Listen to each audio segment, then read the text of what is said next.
Power in an AC circuit. So we are considering series RLC circuit. The applied voltage is Vm sin omega t.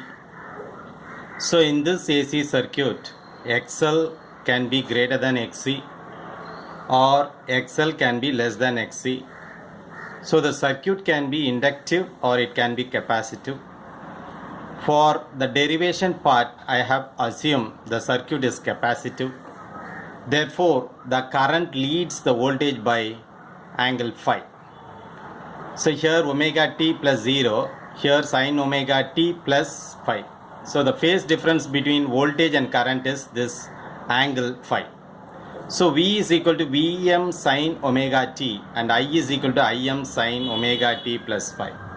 If it is going to be inductive, then here you will be seeing minus sign because current will be lagging. So whatever may be the case, the power is not going to be changed. So power, the general formula is voltage into current. We all know that. So voltage is Vm sin omega t and I is Im sin omega t plus phi. So Vm into Im sin omega t into sin omega t plus phi. Now we will expand sin omega t plus phi, other terms will be same. So sin A plus B, which is sin A cos B plus cos A sin B. So sin omega t cos phi plus cos omega t sin phi. See, carefully watch, this phi is a constant. Therefore, cos phi is also constant and the sin phi is also constant. Now move the sin omega t inside. So it will become sin square omega t cos phi plus sin omega t cos omega t sin phi. Now once again I remind you, cos phi is a constant, sin phi is a constant. Now we are interested in finding the average power. Okay. So average power Vm Im cos phi is constant. That means if you integrate, if you find the average value of sin square omega t, the value is 1 by 2. So this value is 1 by 2. The derivation part I will tell you at the end of this topic. So for the moment, sin square omega t, the average value over a period, that is 360 degree, is 1 by 2. Cos phi, as I already told you, is cos phi is a constant. Now sin phi is a constant. Now once again sin omega t cos omega t, if you integrate over a period, that is 0 to 2 pi or 360 degree, if you find the average value for this will be 0. So 0 multiplied by anything will be 0. That means this term completely lost. So cos phi is constant. The average value of sin square omega t over a period, that is 0 to 360 degree, the value is 1 by 2. That is Vm Im cos phi is constant. This value is 1 by 2. This 2 can be written as root 2 into root 2. So that's what I have written here, root 2 into root 2. Now Vm by root 2 is what? Vrms. Im by root 2 is what? Irms. Then cos phi. This is the average power in the AC circuit, that is series AC circuit.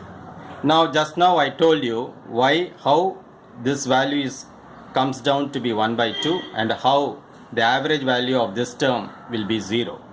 So the proof for that, first we will see.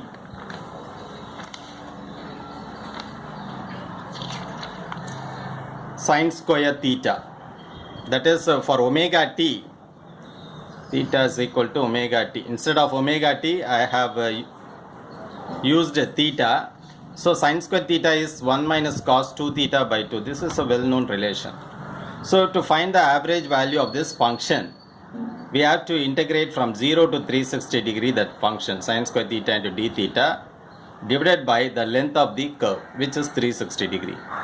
Sin square theta can be written as 1 minus cos 2 theta divided by 2.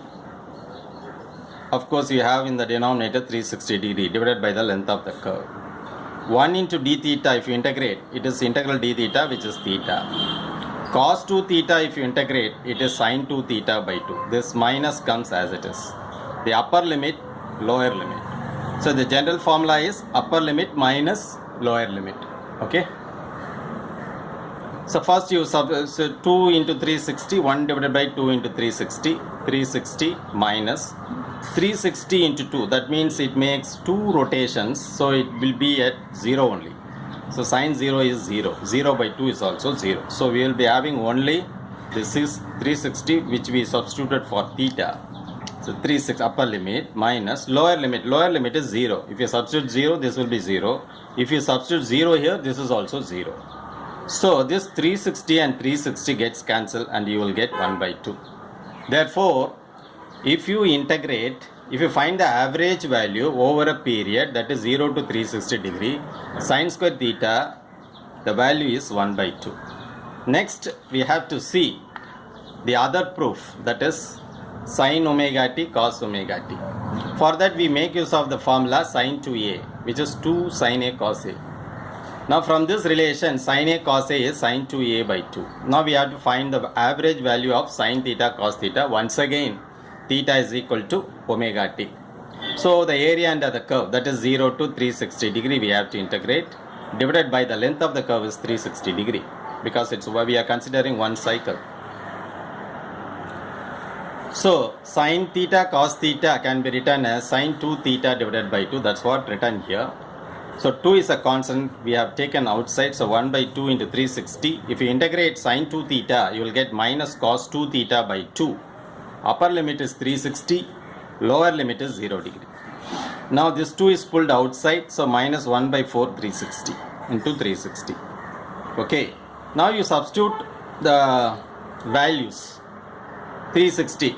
360 2 rotations. That means it will be at 0. Cos 0 is 1. Upper limit. I have taken this minus sign outside already. Upper limit minus lower limit. You substitute 0. Cos 0 is 1. So 1 minus 1 is 0. 0 multiplied by anything is 0. So that will become 0. So that's how the average value of sin omega t into cos omega t, the value becomes 0. That's what I told you in this part.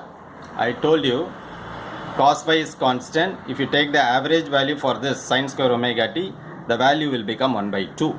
So 1 by 2 into cos phi, this term will be there. Sin omega t, cos omega t, sin phi is constant. Now if you find the average value for this, it is 0. That's now we have seen. So the final answer will be average power is VRMS, IRMS, cos phi. Hope you have understood this topic. Thanks for watching. Nandri.